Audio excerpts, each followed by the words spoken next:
Hi అండి అందరికీ. ఈరోజు నేను అరటి పువ్వు కర్రీ అయితే చేశాను అండి. ఇది చాలా బాగుంటుంది కర్రీ. చపాతీలో కానీ రైస్లో కానీ కర్రీ చాలా బాగుంటుందండి.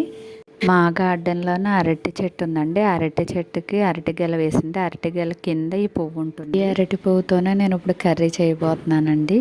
కర్రీ చేసే ముందు చాలా ప్రొసీజర్ ఉందండి. అరటి పువ్వుని క్లీనింగ్ చేసుకోవడమే పెద్ద పని మనకి.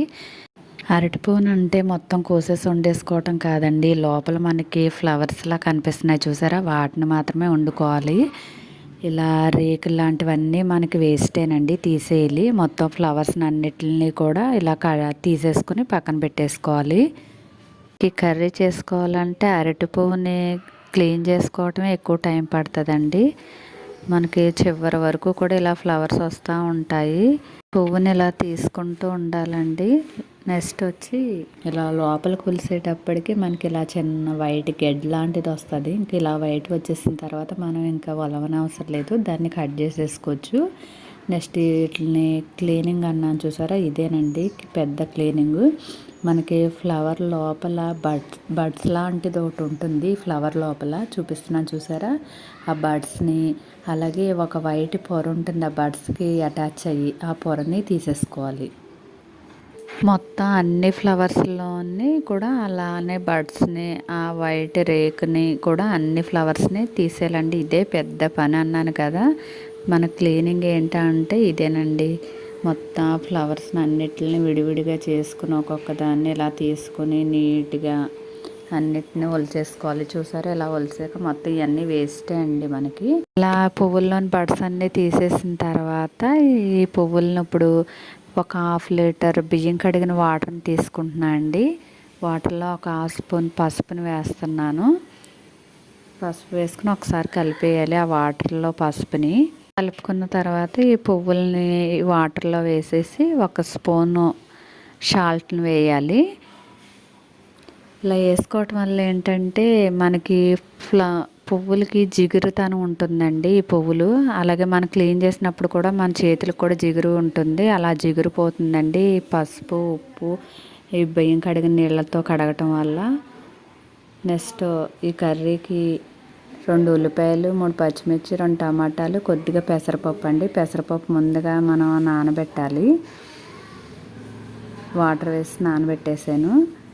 నెక్స్ట్ ఈ వాటర్లో వేసేసి ఒక 15 మినిట్స్ ఉంచేసా కదండి. వీటిని ఇప్పుడు తీసుకుని శుభ్రంగా 3-4 సార్లు వైట్ వాటర్తో కడుక్కోవాలి.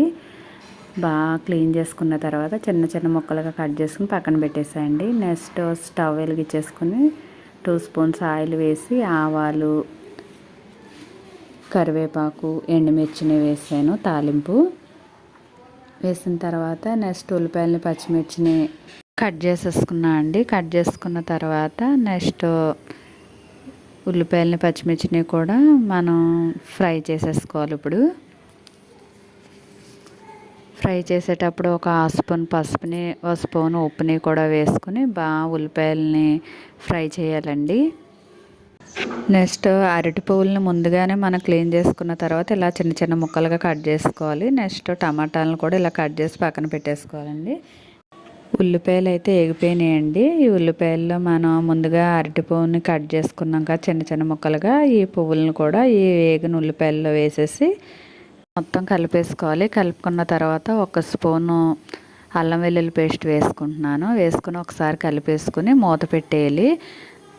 ఉల్లిపాయలు, అరటి పువ్వు కాసేపు మూత పెట్టేసి మగ్గనివ్వాలండి. ఒక 10 మినిట్స్ వరకు మగ్గిన తర్వాత ముందుగా టమాటాలు కట్ చేసుకున్నాం కదా, వాటిని కూడా వేసేసుకుని ఒకసారి కలిపేసుకోవాలి. ఈ కర్రీలో 2 స్పూన్స్ అయితే కారం వేస్తున్నాను. 2 స్పూన్స్ కారం వేసేసుకుని ఒకసారి కలిపేసుకోవాలి. కలిపిన తర్వాత 1 గ్లాస్ వాటర్ వేసేస్తున్నా అండి. వాటర్ వేసుకున్న తర్వాత ఒకసారి కలిపి మూత పెట్టేస్తున్నాను. ఒక 10 మినిట్స్ వరకు ఉడికించుకోవాలి. లోపు ముందుగా మనం పెసరపప్పు నానబెట్టాం కదా, వాటిని ఒకసారి కడిగేసుకొని ఆ వాటర్ అంతా తీసేసి ఓన్లీ పెసరపప్పును మాత్రమే తీసుకోవాలి.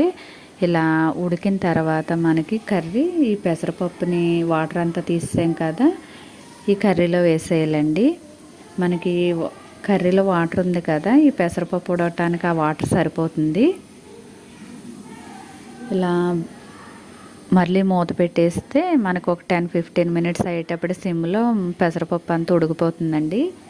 కర్రీ మొత్తం ఉడికిపోయిన తర్వాత ఒక స్పూను ధనియాల పొడిని వేసుకుంటున్నాను అండి. వేసుకున్న తర్వాత ఒకసారి మొత్తం కర్రీ అంతా కలిపేసుకోవాలి. కలిపేసుకున్న తర్వాత లాస్ట్లో కొత్తిమీర వేసేసుకుని స్టవ్ ఆఫ్ చేసేసుకోవడమే. ఈ కర్రీ చపాతీకి కానీ రైస్కి కానీ చాలా బాగుంటుందండి. నా వీడియోస్ నచ్చినట్లయితే లైక్ చేయండి, షేర్ చేయండి, సబ్స్క్రైబ్ అయితే అస్సలు మర్చిపోకండి. Thanks for watching.